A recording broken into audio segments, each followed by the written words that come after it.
A very interesting meta strategy has occurred in Soleah's Gambit. People are using the Woe relic creatively to skip the entirety of the start and go right to the first boss. This does a couple really key things that very likely will not be possible in Season 4 of Shadowlands. One, it allows you to fight the complicated trash packs at the end instead. If you're going to go over count in the beginning, you might set yourself up to lose multiple minutes with these murlocs running all around. But when they're the only thing you need, getting them at the end makes it a lot more obvious what you should and shouldn't pull. And in case you do go over count, the timer just stops when you get to 100% anyway to save precious minutes there. More importantly though, it prevents you from having to pull in a very aggressive line through the area to get through it efficiently. It's very difficult to get the exact count you want there anyway, but then on top of that, there's 4 really annoying mobs right before the first boss. So being able to skip those is crucial to timing the key, and all of that's not going to exist in Season 4. But perhaps the most important thing that this route and strategy allows you to do, it allows you to create a really swaggy moment here where you're able to show your group just how skilled you are. Let's take a look at this.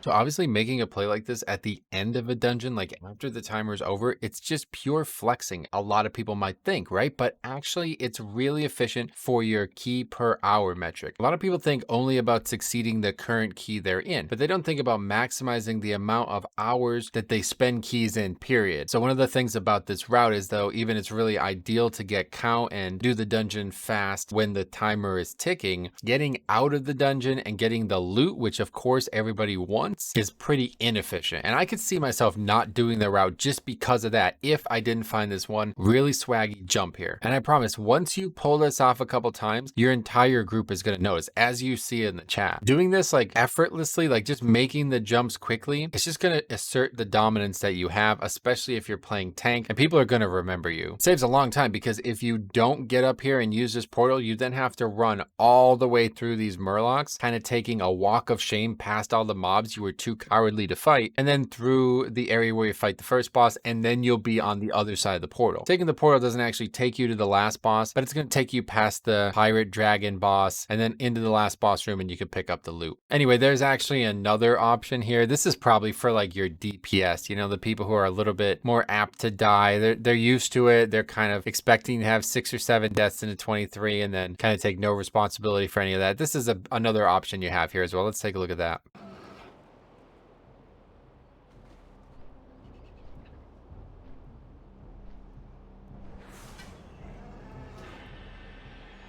So what do you think's better there? You tell me truthfully. Look me in the eyes and tell me, would you rather jump into the water and die to sharks? Or would you rather jump up some rocks and just walk to victory? Thanks for watching. We'll see you in the next one. But all jokes aside, obviously, a lot of people probably didn't even know you can get back up here. I remember doing this back in 0 and falling off here and thinking, man, how do you get back up? Found this way. It's pretty easy. You just kind of follow the hops there and jump. You can't actually use things like Door of Shadows or anything like that. And it's really probably completely inconsequential for anything that ever happens in an actual key. I'm just really trying to think about what this dungeon is going to look like in Season 4, because honestly, it's probably going to be vastly different. This route is really optimized. I feel like it really works well. And when you don't have the ability to run 250 yards in a few seconds and skip everything, I just don't know what this dungeon's going to look like. But yeah, man, strike while the iron's hot, as they say. Enjoy it while it lasts. This is a really good dungeon. This and Streets are very impacted by the seasonal fix. Obviously, new seasonal fix looks like it's coming for Season 4. Would be on the PTR testing that out as soon as possible. Until then, thank you for watching. We'll see you guys in the next one.